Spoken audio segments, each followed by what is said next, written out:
सालोकानां त्रिलोकानां यद्विद्या दर्पणायते। रत्नकरण शावकाचार्य की क्लास प्रारंभ हो रही है। स्वामी समंत भद्राचार्य ने शासन नायक भगवान महावीर वर्धमान जिनेंद्र को नमन करते हुए बताया है कि जिनके केवल ज्ञान में लोक और अलोक की समस्त वस्तुएं एक साथ झलक जाती हैं, तो दर्पणायति, जिनके ज्ञान को दर्पण की उपमा दी है कि जैसे दर्पण के अंदर जो कुछ जैसा भी सामने होता है वह दर्पण के अंदर झलक जाता है ज्यों का त्यों।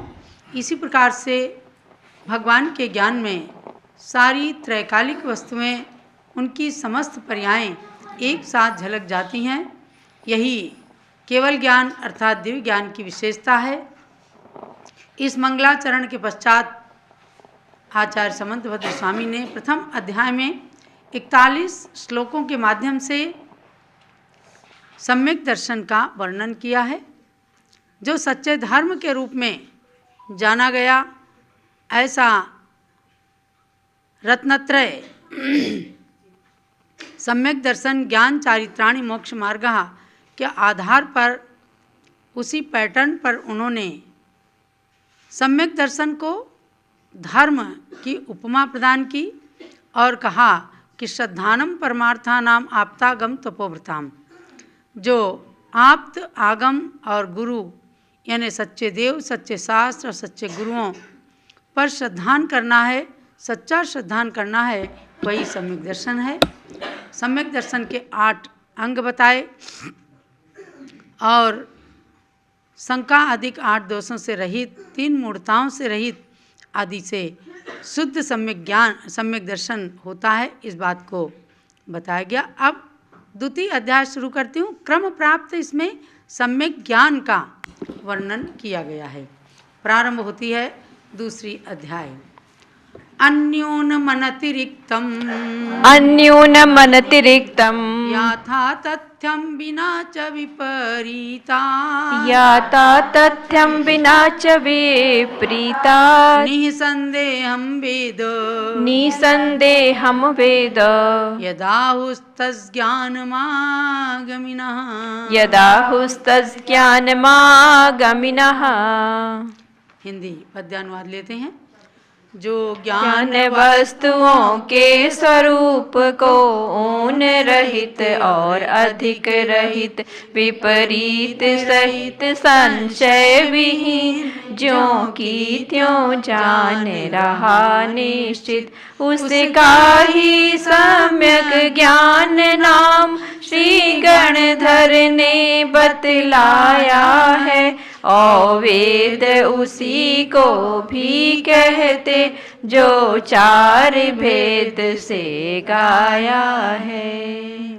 सारा कुछ इन 4 लाइनों के माध्यम से आपने जान लिया।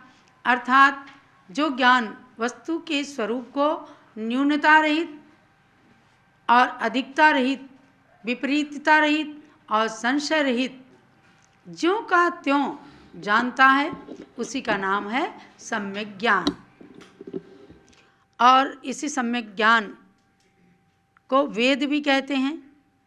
और इस वेद के 4 भेद बताए गए हैं: प्रथमानुयोग, करणानुयोग, चरणानुयोग और द्रव्यानुयोग। आपको ये बात जानना है कि समंत भद्र स्वामी ने सर्वप्रथम जिनवाणी को 4 अनुयोगों में निबद्ध किया है।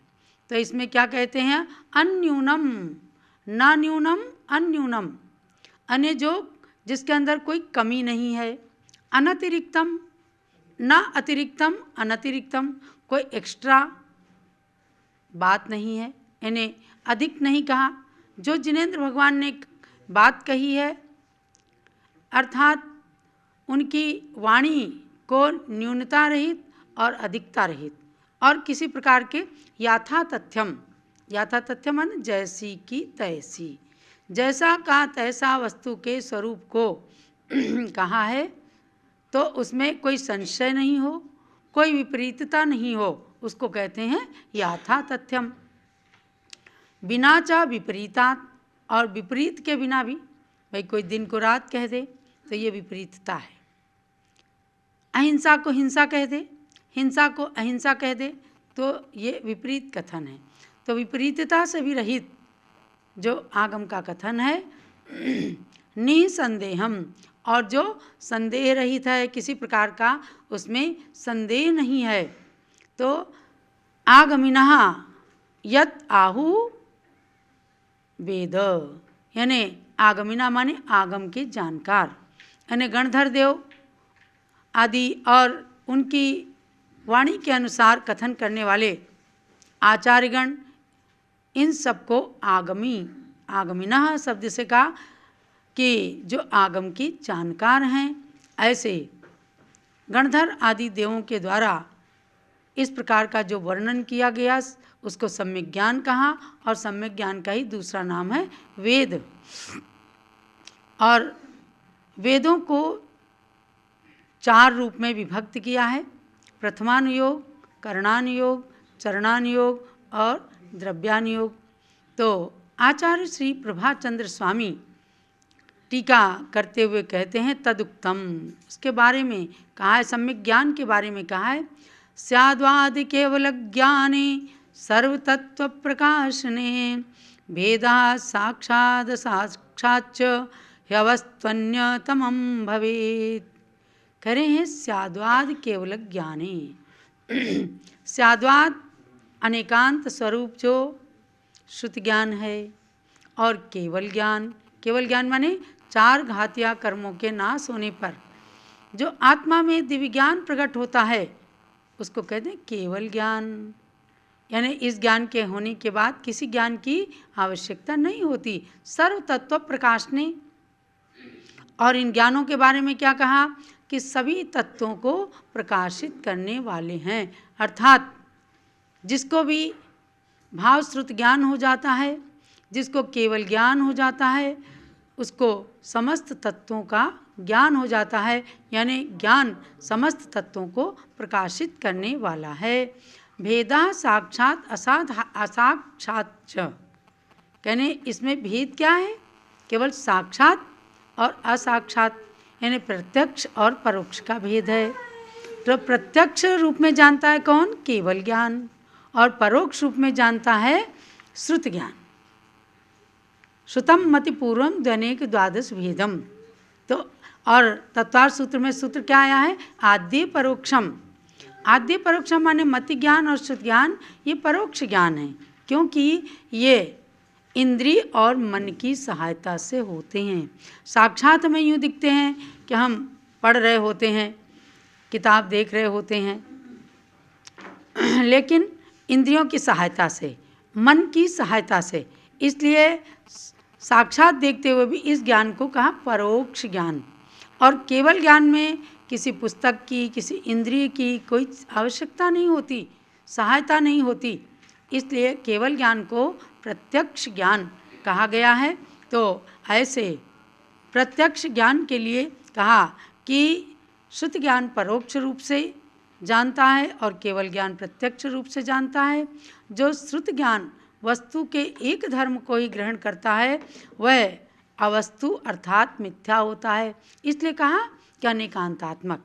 स्याद्वाद केवल ज्ञानी, स्याद्वाद अनेकांतमयी वस्तुओं को जानने में जो सहायक होता है, ऐसे ज्ञान को श्रुत ज्ञान कहा है। तो इस प्रकार से यहाँ पर भाव श्रुत ज्ञान रूप सम्यक ज्ञान को ही लिया गया है, क्योंकि वही मूल कारण होने से स्वर्ग और मोक्ष प्राप्त कराने की सामर्थ्य रखता है, उसके अंदर ही क्षमता होती है। और उस भाव श्रुत ज्ञान के निमित्त से द्रव्य श्रुत ज्ञान जो हम सबको प्रकट होता है, हर एक आत्मा के अंदर, चाहे वो एक इंद्रिय ज्ञान क्यों ना है, एक इंद्रिय जीव क्यों नहीं है, लेकिन उसके अंदर भी कम से कम 2 ज्ञान तो होते ही हैं। मति श्रुत ज्ञान दिखता नहीं हमें, एक इंद्रिय जीव क्या श्रुत ज्ञान रखे, लेकिन वो श्रुत ज्ञान शास्त्र ज्ञान रूप से नहीं है, भाव श्रुत ज्ञान रूप से। तो हर जीव को 2 ज्ञान तो होते ही होते हैं, उसके बाद अवधि ज्ञान, मनापरे आदि ज्ञान होते हैं। तो यहाँ इस द्वितीय अध्याय के अंदर सम्यक ज्ञान का वर्णन करते हुए आचार्य श्री समंतभद्र स्वामी ने बता दिया है कि जो न्यूनता और अधिकता से रहित, संशय रहित, विपरीतता रहित जो ज्ञान है वही सम्यक ज्ञान कहलाता है, ऐसा गणधर आदि देवों ने कहा है। परम पूज्य गणिनी प्रमुख आर्यकाशी ज्ञानमती माता के श्री चरणों में नमन करते हुए आप सब तक रत्नकरण शावकाचार्य की बातों को पहुंचाते हुए अत्यंत प्रसन्नता होती है, क्योंकि आप संसार में रहने वाले श्रावक श्राविकाएं हैं। हम संसार में रहने वाले साधुओं की श्रेणी में आए हैं, लेकिन आपके योग्य आचरण की बातों को बताना हमारा कर्तव्य होता है। आचार्य कुंद कुंद स्वामी ने भी कहा है कि पंचम काल के साधुगण सरागी होते हैं। सरागी से मतलब मुनिगण छठे सातवें गुण स्थान तक होते हैं, आरिकाओं का 5वां गुण स्थान होता है। सरागी से मतलब ये संसार का राग नहीं, लेकिन 28 मूल गुण रूप जो भेद चारित्र का पालन किया जाता है वह सरागी साधु की चर्या है। उनके लिए कहा गया कि दंसन नाणु देशो शिष्यक गहणम च पोषणम तेसिम चर्या ही सरागाणाम जिनिंद पूजो व देशो वा। समझे अध्यात्म। पंचम काल के साधुओं को भी कुंद कुंद स्वामी ने निर्देश दिया कि दर्शन ज्ञान चारित्र का उपदेश दीजिए, शिष्यों का संग्रह कीजिए, पोषणम च तेसिम और उनका पोषण कीजिए। पोषण माने उनको जिनधर्म में लगा करके और सम्यक दर्शन ज्ञान चारित्र से विभूषित करना, मोक्ष मार्ग का उपदेश देना, ये शिष्यों का पोषण संपोषण कहलाता है। चर्या ही सरागाणाम, ऐसा पंचम काल के सरागी साधुओं की चर्या होनी चाहिए। और जिनेन्द्र पूजो व देशो, जिनेन्द्र भगवान की पूजा का भी उपदेश आज के संत करते हैं और पहले भी करते थे। भाई आचार्य कुंद कुंद स्वामी जो आज से 2000 साल पहले हुए, जिनके अंदर चतुर्थ काल की पूर्ण छवि थी, शक्ति थी, वे भी संघ के साथ में गिरनार पर्वत की वंदना करने गए थे और अपने साद्वाद अनेकांतमयी जिन शासन की प्रभावना के लिए उन्होंने गिरनार पर्वत पर स्थित पत्थर की अंबिका देवी को भी बुलवा दिया था कि बोल देवी सत्य पंथ क्या है। तब देवी ने कहा सत्य पंथ निर्ग्रंथ दिगंबर, सत्य पंथ निर्ग्रंथ दिगंबर, ऐसे 3 बार बोल करके देवी ने चमत्कार दिखाया कुंद कुंद स्वामी की तपस्या का, अनेकांत साद्वादमयी शासन की प्रभावना करने वाले आचार्य श्री कुंद कुंद स्वामी के ज्ञान का, उनके चारित्र का परिचायक रहा। तो भव्यात्माओं, आज के संत भी इसी प्रकार से जिनेन्द्र भगवान की पूजा, पंच कल्याणक, तीर्थ निर्माण और मूर्तियों का निर्माण आदि करने की प्रेरणा देते हैं। आचार्य शांति सागर महाराज ने भी दिया। तो सम्यक ज्ञान जिनके अंदर होता है वे सच्ची चीज़ों को बताते हैं, आगम की कथनी को बताते हैं आपको। आज आप शाश्वत तीर्थ अयोध्या की धरती से आप सम्यक ज्ञान की बात को सुन रहे हैं और सम्यक ज्ञान का मतलब है समीचीन ज्ञान। सम्यक दर्शन का मतलब क्या था? समीचीन दर्शन, आत्मा की समीचीन दृष्टि, वह सम्यक दर्शन। और सम्यक दर्शन होने के बाद जितना भी ज्ञान होता है वो सम्यक ज्ञान कहलाता है। उस सम्यक ज्ञान के 4 भेद भी किए कि वह ज्ञान 4 अनुयोगों में निबद्ध है, जो मैंने आपको अभी बताया कि प्रथमानुयोग, करणानुयोग, चरणानुयोग और द्रव्यानुयोग। आगे क्रम प्राप्त प्रथमानुयोग का वर्णन करते हैं, यानी उसका लक्षण बताते हैं कि प्रथमानुयोग क्या है। प्रथमानुयोग मर्थाख्यानं चरितं पुराणमपि पुण्यम। प्रथमानुयोगमर्थाख्यानं चरितं पुराणमपि पुण्यम। बोधि समाधि निधानम बोधि समाधि निधानम बोधति बोधा समीचीनः बोधति बोधः समीचीनः जो धर्म अर्थ और काम मोक्ष पुरुषार्थ कहे और चरित कहे त्रय षष्टि शलाका पुरुषों के आदर्श महान पुराण कहे वह पूर्ण रूप है रत्न त्रय में बोधि समाधि निधान महा यह समीचीन है ज्ञान उसे प्रथमानुयोग है नाम कहा। बहुत ही सुंदर रूप में समंत भद्र स्वामी के शब्दों को पूज्य माता जी ने सरल और सरस रूप प्रदान किया। तो उस पद्यानुवाद के श्लोक को आपने पढ़ लिया। तो इसमें क्या कहते हैं कि प्रथमानुयोगम अर्थाख्यानम। प्रथमानुयोग क्या है उसका पहले अर्थ समझ लीजिए कि जो समीचीना बोधा बोधति, जो समीचीन बोध को ज्ञान को बोधति माने प्राप्त कराता है, देता है, संबोधन प्रदान करता है। समीचीन ज्ञान जिसके द्वारा प्राप्त होता है। किस चीज़ का समीचीन ज्ञान? तो आचार्य देव ने कहा अर्थाख्यानम। अर्थाख्यानम से मतलब क्या है कि जिसमें परमार्थ के विषयों का यानी आत्मा के कल्याण संबंधी विषयों का वर्णन है उसको कहते हैं अर्थाख्यान। अर्थ माने जिससे प्रयोजन की सिद्धि होती है। जो पिक्चर की स्टोरी होती हैं और अनेक प्रकार की झूठी कहानियाँ होती हैं, मनगढ़ंत कहानियाँ होती हैं, उनको कभी प्रथमानुयोग में सम्मिलित नहीं किया। इसलिए एक एक शब्द का ध्यान रखना कि जो किसी एक महापुरुष से संबंध रखने वाली कथा होती है उसको तो कहते चरित्र। जैसे जम्बू स्वामी चरित्र, प्रद्युम्न चरित्र, आदि पुराण, एक आदिनाथ भगवान का चरित्र कहे। और जो पुराण किसे कहते हैं? जो पौराणिक महापुरुषों के चरित्र को बताता है उसे कहते हैं पुराण। जैसे 63 शलाका महापुरुषों के चरित्र को बतलाना। 63 शलाका पुरुष कौन से होते हैं? 24 तीर्थंकर, 12 चक्रवर्ती, 9 बलभद्र, 9 नारायण और 9 प्रतिनारायण। एक जैन भारती पुस्तक है, ज्ञानमती माता ने 60-70 ग्रंथों का निचोड़ निकाल करके और उस ग्रंथ को लिखा। एक बार जीवन में उस जैन भारती ग्रंथ का स्वाध्याय जरूर करना। चारों अनुयोगों के विषय में संक्षेप में उसके अंदर वर्णन है। उसमें सब बताया कि 24 तीर्थंकरों के चारित्र को, 12 चक्रवर्ती जो हुए हैं, भरत चक्रवर्ती, शुभम चक्रवर्ती, सनत कुमार चक्रवर्ती, इन सब ने कैसे चक्रवर्ती पद को प्राप्त किया और किस प्रकार से स्वर्ग और मोक्ष को प्राप्त किया। और शुभम जैसे चक्रवर्ती ने नरक को भी प्राप्त कर लिया।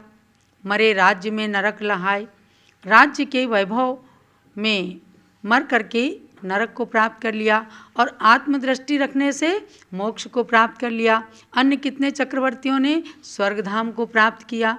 तो ये सब चरित्र बताने वाले पुराण कहलाते हैं। इन सब को आधार बना करके बहुत ही संक्षेप में जैन भारती ग्रंथ लिखा गया। बल्कि एक विद्वान ने, जिन्होंने इंग्लिश में ट्रांसलेशन किया, तो उसको जैना रोजेट कहा, गुलदस्ता। जैसे गुलाब आदि फूलों का गुलदस्ता होता है ना, ऐसे महकता हुआ गुलदस्ता कहा। तो एक बार उसका भी अध्ययन करना। हिंदी में भी है, इंग्लिश में भी है, मराठी में भी है, गुजराती में भी है, ऐसे अनेक भाषाओं में है और जम्बूद्वीप हसनापुर से आपको मिलेगा। तो यहाँ प्रकरण चल रहा प्रथमानुयोग किसे कहते हैं? अर्थाख्यानम चरितम पुराणम अपि पुण्यम। चरित को, पुराण को कहता है, जो आत्मसिद्धि कराने वाले अर्थाख्यान को कहता है, प्रयोजन को सिद्ध कराता है और पुण्यम, पुण्य का बंध कराता है। जिन कहानियों को सुनने से पाप का बंध होता है वो कभी भी प्रथमानुयोग में नहीं आती। और जिन पुराणों को, चरित्र को पढ़ने से पुण्य का बंध होता है, वह पुण्य बंध कराने वाले प्रथमानुयोग के ग्रंथ कहलाते हैं। और बोधि समाधि निधानम, कितने सुंदर सुंदर शब्द दिए। बोधि माने रत्नत्रय और समाधि, बोधि समाधि निधानम, यानी जो बोधि और समाधि को कहने, बोधि और समाधि के विधान को बताने वाले हैं कि रत्नत्रय कैसे प्राप्त करना, धीरे धीरे कैसे जीवन के अंदर रत्नत्रय का पालन करते हुए और समाधि मरण की ओर कैसे अग्रसर होना, ये सब चीज़ें बताई जाती हैं, जिसके अंदर ऐसे वस्तु तत्व को बताने वाला जो निधानम खजाना है। अरे जरा पढ़ो तो सही एक बार कि ऋषभदेव भगवान ने 10 भव पहले से किस किस तरह से अपने जीवन का उत्थान शुरू किया। कभी उन्होंने राजा सुविधि के पर्याय में क्षुल्लक दीक्षा भी ग्रहण करी, कभी राजा वज्रजंग हुए, और कभी सब पर्यायों में देवता बन करके, अहमिंद्र बन करके उन्होंने संसार के अंदर भी 10 भवों तक सुख ही सुख देखा। तो इन सब चरित्र पुराणों को पढ़ने से अपनी आत्मा का कल्याण होता है, क्योंकि जब तक किसी का चरित्र नहीं पढ़ेंगे तब तक अपना चरित्र जो है वो सुधर नहीं सकता। जब जब कोई भटकने लग जाए तो निश्चित रूप से पुराण चरित्र उसको सन्मार्ग पर लाते हैं। अरे एक बार पढ़ो तो सहित कि मर्यादा पुरुषोत्तम राम को जब वन वन में जाना पड़ा अपने पिता के वचनों की रक्षा के लिए, जब आज पिता पुत्र में इतने झगड़े हो जाते हैं, भाई भाई एक दूसरे के लिए 1-1 इंच जमीन के लिए लड़ने लग जाते हैं, ऐसे में राम का चरित्र, लक्ष्मण का भ्रातृ प्रेम, भरत का भाई के प्रति अनुराग, ये सब पढ़िए। पद्म पुराण, जैन रामायण, तो ये क्या बताते हैं? ये हमें कर्तव्य पथ पर चलने के लिए अग्रसर करते हैं।